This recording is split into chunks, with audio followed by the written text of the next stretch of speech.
Pinchas Shaddai, Boker Tov, bonjour. Boker Tov, Daniel, comment ça va? Très bien, merci. Heureux de vous recevoir dans ce studio de studioqualita.com. Alors, nous allons vous présenter à nos auditeurs et tout d'abord, expliquez-nous qui vous êtes, d'où vous venez, quelles sont vos origines et comment ces origines se sont développées et se sont modifiées, on va dire. Déjà, merci pour l'invitation. Donc, Pinchas Eliaou Shaddai. Je suis né Kitoko Mara au Congo, à Kinshasa, il y a 35 ans maintenant. On a émigré en France avec mes parents. Je suis arrivé à l'âge de 8 ans à Paris, à un parcours traditionnel, primaire, collège, lycée. Et puis à l'université, j'ai commencé à avoir un questionnement sur la spiritualité. J'ai été, on va dire, très religieux dans la chrétienté. J'ai failli devenir pasteur. Et à un moment, j'ai été, on va dire, interloqué sur certains aspects historiques de la religion que j'ignorais. Et en faisant mon doctorat, notamment en faisant l'histoire des religions, j'ai découvert beaucoup de choses qu'on n'a pas forcément comme information quand on est simple fidèle. Et à partir de là, il y a eu pour moi une nécessité de mettre de l'ordre dans tout ça. Et j'ai découvert que j'avais besoin, pour ma part, d'être dans une religion qui ressemblerait plus à ma vision de la vie, à savoir aucun déterminisme, toujours une possibilité de changer les choses, d'évoluer, et puis de faire une vraie recherche, un vrai travail de paix avec tout le monde. Et ça vous a conduit directement au judaïsme ou alors dans la culture congolaise, on est très chrétien, et c'est un christianisme qui est très pro-israélien. Donc on connaît le Dieu d'Abraham, d'Isaac et de Jacob, comme ils disent. Et pour ma part, ça a été plutôt évident d'aller chercher vers le judaïsme que vers une toute autre religion monothéiste. Et la question était de savoir est-ce que c'était possible, puisque pour nous, chrétiens de l'époque, le judaïsme était une chose quasi inexistante. On ne savait même pas qu'il y avait encore des juifs qui respectaient les lois de Moïse, les lois de Moshe à notre époque. Alors, concrètement, comment ça s'est produit? En général, souvent, il y a ce réveil, et pour l'accentuer, pour le développer, pour lui donner une contenance, il faut souvent être en contact avec des rabbins, des gens qui peuvent vous permettre de vous guider dans cette nouvelle voie. Ça s'est produit avec vous aussi? Pour moi, ça s'est fait en deux étapes. Il y a eu d'abord un environnement plutôt juif dans le milieu où j'ai grandi. J'avais un ami qui m'a ouvert ses portes tout de suite quand j'ai commencé à m'interroger. À Paris même? À Paris même. En parallèle de ça, il y avait ce passage qu'il faut pour tout chrétien, c'est de passer de l'Ancien Testament à la Torah, de se dire, bon, est-ce qu'il y a réellement des informations que j'ai loupées? Et il faut beaucoup d'humilité de se dire que voilà, j'ai fait une erreur peut-être et je remets en question ce qu'on m'a transmis, ce que mes parents m'ont transmis. Je pense qu'il y a autre chose. De là, j'ai commencé à étudier la Torah de par moi-même avec les rachis. Et puis quand j'ai senti qu'il y avait une vraie communication entre moi et ce livre et que je recevais ces paroles-là comme étant des paroles du miel, comme on dit, je me suis dit, bon, quelle est la démarche? Parce que jusqu'à présent, tout le monde me disait, c'est impossible de se convertir. Et de là, j'ai découvert toutes les informations que le consistoire donnait sur son site internet.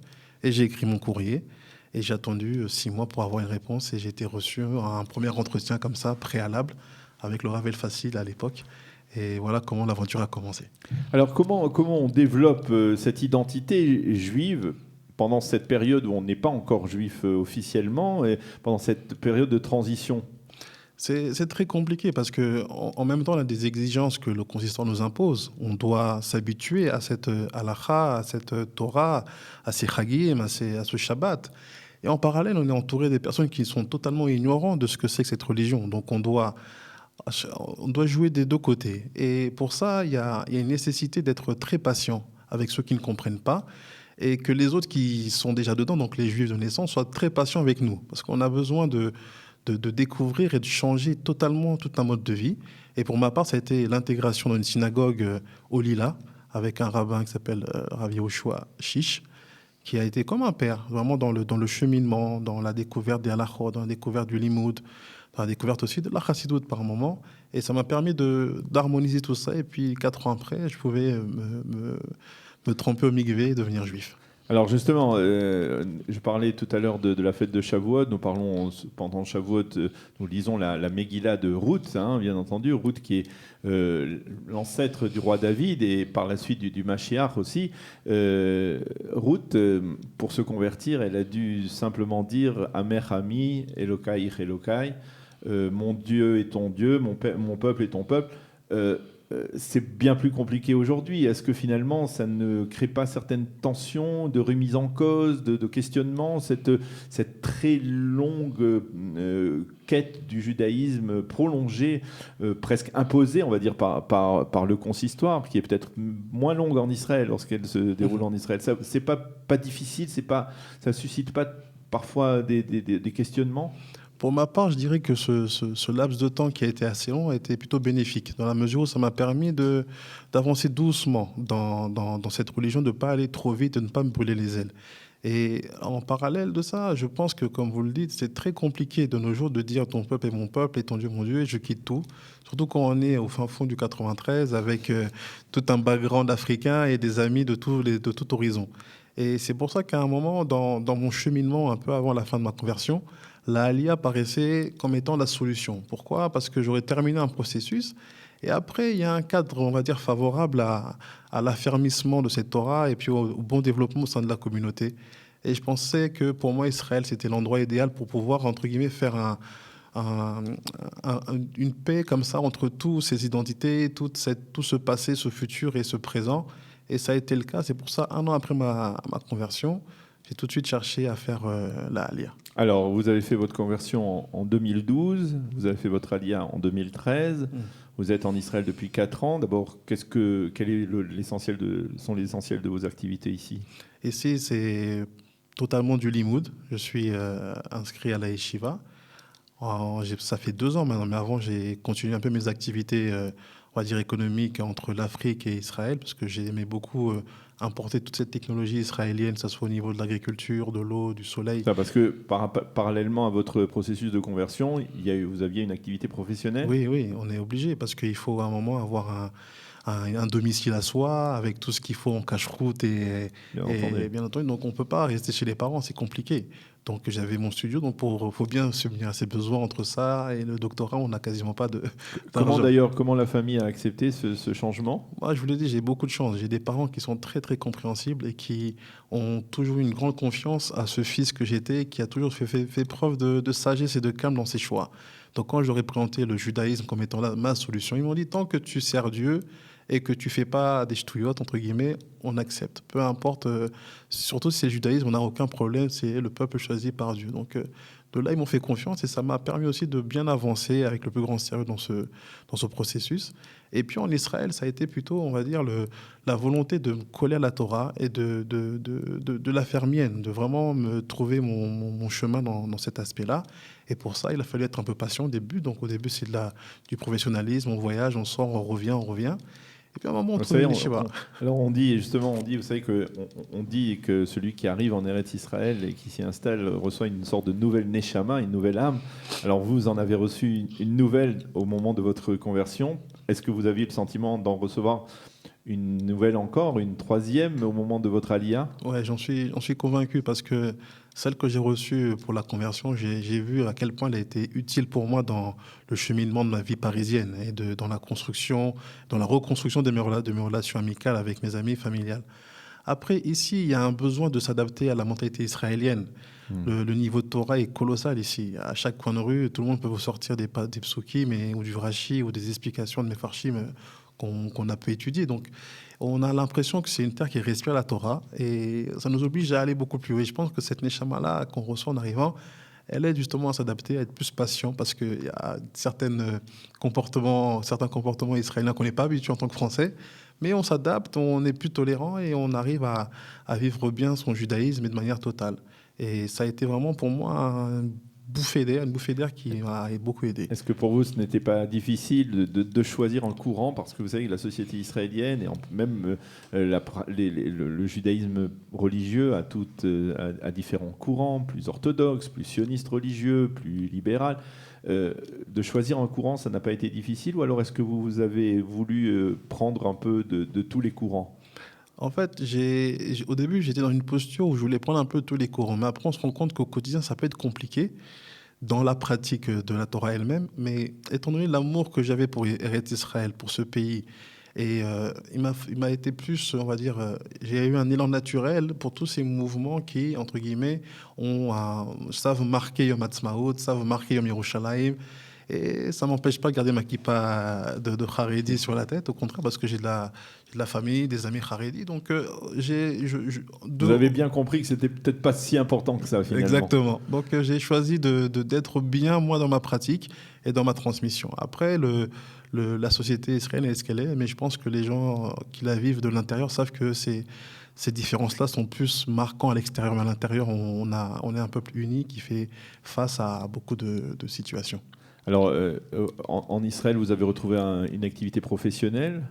Non, dès le départ, je suis resté indépendant. Uniquement pour la yeshiva. Voilà, indépendant. Et après, ça m'a permis de bien avancer dans la yeshiva, dans le limoud. Et aujourd'hui, après 4 ans ou 5 ans en Israël, comment on se sent ? On se sent totalement intégré. On se sent en phase avec Ivrit Karagil. On se sent en phase avec ses identités. Et c'est pour ça que quand je suis face à ce projet de présidentiel au Congo, je ne suis pas choqué parce que je suis parmi tous ces juifs-là qui viennent du monde entier et qui ont de la fierté pour leur pays d'origine, la Tunisie, le Maroc, ou ainsi de suite. Et moi, le Congo, si le Congo peut bénéficier de mon apport, de mon aide, de mes réseaux, de mes connexions, je le ferai. Alors ça, vous allez nous expliquer pourquoi vous avez une certaine aspiration à essayer d'aider votre pays natal. C'est une chose qui était entre parenthèses en France, parce qu'on est français et on a du mal à assumer ses origines. En Israël, c'est une chose un peu plus facile, on est même plutôt fiers.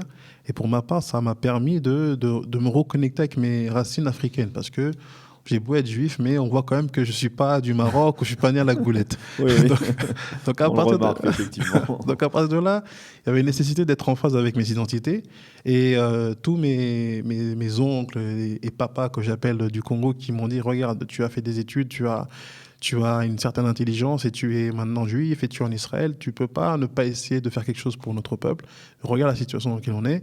Viens, on se lève, on se mobilise. C'est un peu la haré-voûte du peuple juif qui se transmet aussi vers vos racines congolaises. Exactement, surtout qu'au Congo, il y a une forte communauté juive, on va dire traditionnelle, Ashkénazes, séfarades, qui sont là depuis des années, qui travaillent dans différents domaines. Donc pour eux, voir un Israélien, un Juif, c'est pas une chose qui est inhabituelle. La synagogue qui est là-bas est parfaitement en paix. Donc pour eux, c'est même l'espoir plutôt de voir, on va dire, une lumière nouvelle arriver sur le Congo avec l'appui des Israéliens ou d'Israël ou des Juifs. C'est ça qui leur paraît être extraordinaire. Mais au-delà de ça, c'est surtout une compétence et une vision de la société qu'on veut apporter là-bas, et que je souhaite apporter là-bas. Et c'est surtout une reconnexion, on va dire un shalom entre la population et la politique.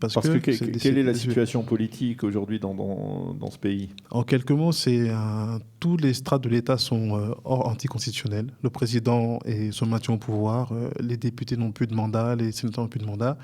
Et on a un peuple qui est dans un ras-le-bol total. Et on a une communauté internationale qui est sur les nerfs. Et il faut absolument essayer d'apporter des alternatives rapidement et qu'on puisse avoir des dates d'élection. Et on essaye, nous, par la force qu'on a, par les médias, grâce à vous notamment, pour faire pression et que la communauté internationale insiste encore un peu plus sur le fait que, voilà, il y a des élections qui doivent être organisées et qu'on ne laissera pas passer une année ou 6 mois sans qu'on ait des dates de date. Ou sinon qu'il y ait une transition pour laquelle on est candidat pour mener le pays en attendant que tout se mette en place. Alors, est-ce que je vous pose la question, vous êtes candidat, c'est sérieux ? C'est-à-dire, vous aspirez à ce genre de défi ?